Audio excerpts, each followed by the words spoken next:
પૂછ્યું નહીં એટલે તમે એના માલિક છો, પણ શાંતિ સુખ છે પણ શાંતિ. પેલાને સુખ હતું, મોબાઈલ લાવ્યો બતાવ્યો, પણ શાંતિ નથી. હવે પેલા મિત્રોએ શું કીધું, મોબાઈલ આવ્યો તો પાર્ટી તો આપ. હા, આપણે તો વાંધો નહીં, આપણે એટલે કોણ. તો પેલા કે શું ખાવું છે, કે પીઝા ખાવું છે. આપણે હોટલમાં ગયા બધા હોય ને, બધા બધું એ જ ચાલતું હોય પીઝા ને. એટલે ફ્રેન્ડે લઈને ગયો ત્યાં પીઝા ખાઓ, તમારે જે જોઈએ લો, ફિકર નહીં કરતા, આપણે મોબાઈલ આવી ગયો છે. એટલે બધાએ ખાધું. હવે એ છે તે હાથ ધોવા ગયો ને મોબાઈલ ખરાબ નહીં થાય એ હિસાબે એને બાજુમાં મૂક્યું. હાથ ધોયા, બિલ આપીને નીકળી ગયા. મોબાઈલ ત્યાંનો ત્યાં. આવું બને છે લાઈફમાં. પેલા કોઈનો મોબાઈલ કોઈ ગયો, બધા પિકનિક પર ગયા હતા રતિકાંતભાઈ નું કોઈ ગયો. આવું બને છે. એટલે પ્રેક્ટિકલ લાઈફ જ હું કહું છું. હવે મોબાઈલ લઈ ગયો, વોશ બેસી પેલા ગાડીમાં છોકરાઓ જોડે ગાડીમાં 18 વર્ષ પૂરા ન જોઈએ, બાપે કીધું ગાડી ચલાવો, તારો બાપ બેઠો છે. કઈને ગેરંટી આપે, તારો બાપ બેઠો છે, તું ચલાવ. ને હવે એક્સિડન્ટ થાય છે, ખબર નથી પડે પેરેન્ટ શું સોચે. હવે આ શું થાય? હા, ગાડીમાં બેઠા, એ મોબાઈલ ક્યાં છે? અરે એ તો ક્યાં રહી ગયો? ત્યાં ગયો તો મોબાઈલ. આવું બને છે લાઈફ. ત્યાં મોબાઈલ નહીં. હવે છોકરાને શું થયું? મોબાઈલનો માલિક હતો, એને સુખ હતું, એ સુખ પામ્યો નહીં, એ દુઃખ થઈ ગયું, એને શાંતિ થઈ ગઈ. એને થયું કે મારે ઘરે હવે શું જવાબ આપવા. આવું બને ઘણી વાર લાઈફ. હવે કોઈ વાર બની છે, ઘણા મોબાઈલ ખોવાય એટલે ઘર આવીને કે કહેવું શું, આવું એ છોકરા જોડે. હવે આમાં શીખવા જેવું શું છે કે તમારી વસ્તુ જે છે સુખ, એ તમે વસ્તુ વાપરો છો, એ તમને શું કરે? લાઈફ કમ્ફર્ટ બનાવે, તમારી લાઈફ ઇઝી બનાવે. ટેકનોલોજી તમારી લાઈફને ઇઝી કરી. તમે પણ એનો ઉપયોગ કેવી રીતે કરવામાં છે એનો આધાર આપણા પર છે. પેલા ને આ મોબાઈલ જોતો, ઓર્ડિનરી મોબાઈલ, એટલે સુખ શાંતિ નથી આવતી.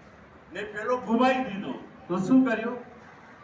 એને ચોકીદાર નહોતો, એની ચિંતા નહોતી, કારણ કે એને પોતાના પૈસા ખર્ચ્યા નહોતા, બાપના પૈસેથી લીલા લે કરી. એને ખબર નથી કે આ મારે આની પરીક્ષા, મારી આની જાળવણી રાખવી પડે. આવું બને? બને ને આવું? મોબાઈલ ખોવાઈ ઘરે, સુખ હતું, શાંતિ નહીં.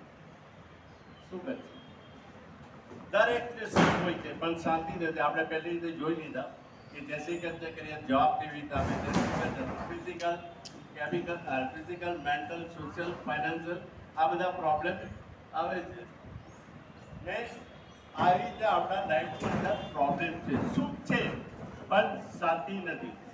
તો શું કરવું જોઈએ કે તમને સુખ અને શાંતિ મળે? તો જે પેલું કીધું WHO કે તમારી ફિટનેસમાં કઈ કઈ કે ફિઝિકલ, મેન્ટલ, સોશિયલ હોય તો તમે સારા. ડૉક્ટર કુપરે કીધું કે તમારી પાસે વધારે કામ આવી ગયું ને તમે થાકો નહીં તો તમારી ફિટનેસ કહેવાય. પછી બીજું છે મેડિકલ સાયન્સ. મેડિકલ સાયન્સ શું કહે છે કે 4 પિલર. શું કે 4 pillar? First is the your cardiac system, cardiac muscular system. Cardiac system એટલે ખબર છે? અચાનક એટેક આવી જાય, અચાનક બ્રેન સ્ટ્રોક થઈ જાય, બધાને કોઈને ચક્કર આવી જાય, એ કાર્ડિયાક સિસ્ટમ. અત્યારે એ સિસ્ટમ ગયા અઠવાડિયામાં જ જોયું તો 27% વધી ગઈ કાર્ડિયાક સિસ્ટમ નાની ઉંમરમાં. કેમ? Because of lifestyle. શેના લીધે? લાઈફસ્ટાઈલના લીધે. અમારે અહીંયા એક નજીકમાં ડૉક્ટર હતા, પેલા ડૉક્ટરનું નામ છે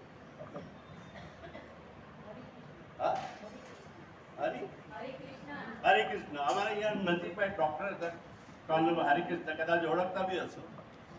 એને 49 યર્સે રાત્રે જ और डॉक्टर तो खबर है ને કે મારામાં શું પ્રોબ્લેમ છે એવું ભણવામાં તો આવ્યું જ નહીં. એને ટેસ્ટ કરાવે, તમને ટેસ્ટ કરાવે ને, ફલાણા ટેસ્ટ કરો, ઢીકડા ટેસ્ટ કરો, આ બધું કહે ને, એને ના ખબર હોય 49 આવું બને કેમ? અરે એ તો પોતાનું ટિફિને ઘરે લઈને આવો તો બી આવું કેમ થાય? તો એવું કહેવાય છે કે તમારી લાઈફ થાય. હવે આટલી સારી લાઈફ જોઈ તો થઈ જાય. તો ખાલી એક કારણ નથી કીધું ને, માનસિક. આ તમારું માનસિક એટલે સ્ટ્રેસ, મેન્ટલ સ્ટ્રેસ. આપણે અત્યારે છે ને બધા સ્ટ્રેસમાં જીવીએ. આ સ્ટ્રેસ લઈને બધા જીવીએ કે કાલે મારું શું થવાનું છે, કાલે મારું શું થવાનું છે, મારી પાસે આટલા બધા પૈસા છે, એનો વારિસદાર કોણ થશે, મારી ઘરે આટલું બધું છે, એ કેવી રીતે હું વેચીશ, મારી ઉંમર હવે હું રહી નથી. આ બધા ચિંતા કરીએ. કયું? ભવિષ્યનું. પણ લોકો શું કહે છે તમને? વર્તમાનમાં જીવો. ભવિષ્યની ચિંતા નહીં કરું, વર્તમાન તો ભાઈ હું રિટાયર થઈ તો ખાઈશ શું? તો એવું કહે છે. ભવિષ્યનું પ્લાનિંગ કરો. શું? ભવિષ્યનું પ્લાનિંગ કરો, ચિંતા ના કરો. ચિંતા કરશો તો કશું થશે નહીં. પેન અને પેપર લો કે ભવિષ્યનું પ્લાનિંગ શું કરવું છે. ભાઈ આ મારા લાઈફનો પ્રોબ્લેમ છે. તો જે કહે કે કયા પ્રોબ્લેમ? પગનો ને આનો તેનો, આ સ્ટ્રેસનો પ્રોબ્લેમ. મેં ગયા વર્ષે વાંચ્યું હતું, 12માં છોકરા એક્ઝામમાં ફેલ થયો, 18 જણાએ સુસાઇડ કર્યું. 18 બાળકોએ. પેપરમાં આવે આખા ગુજરાતમાં 18 12માં ફેલ થયો. એને શું ટેન્શન હતું? 12માં ફેલ થઈ ગયો, એને ટેન્શન શું હતું?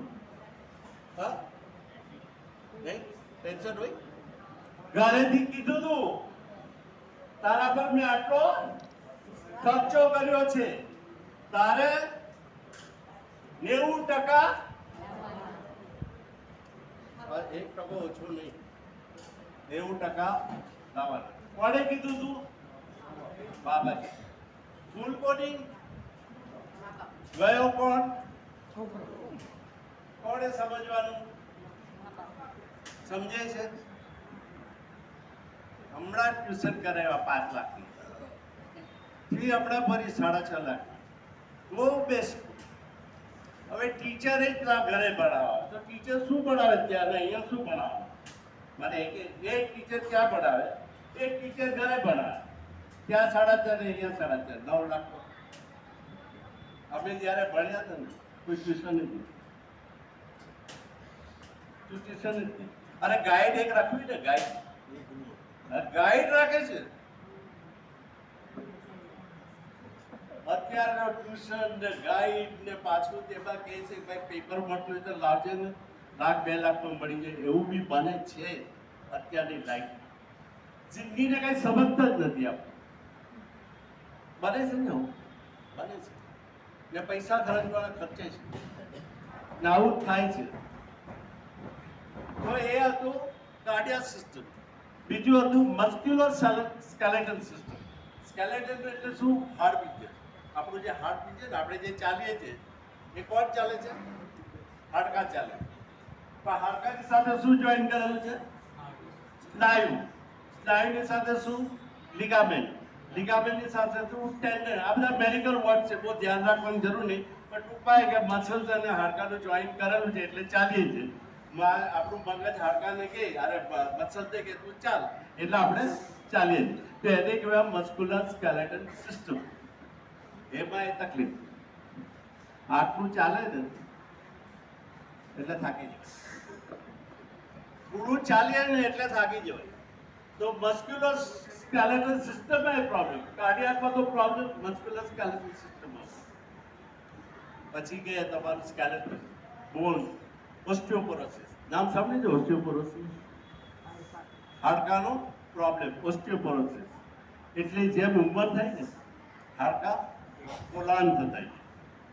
એ કોણ કરે? પોલાણ કોણ કરે?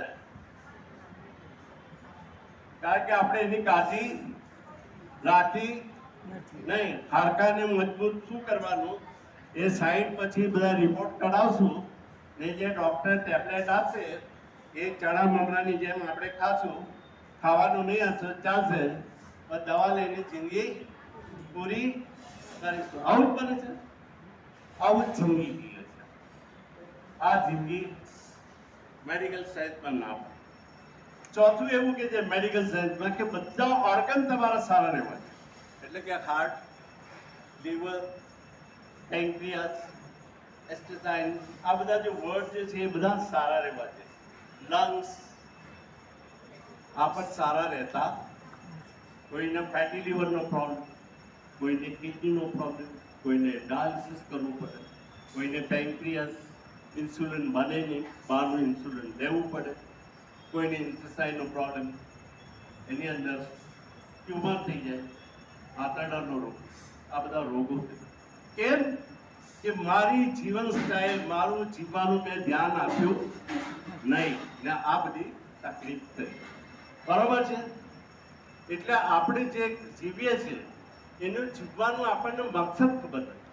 જીવો છે બધા જ આ છે એટલે તો હાજર છે, પણ કેવી રીતે છે એ આપણને ખબર નથી.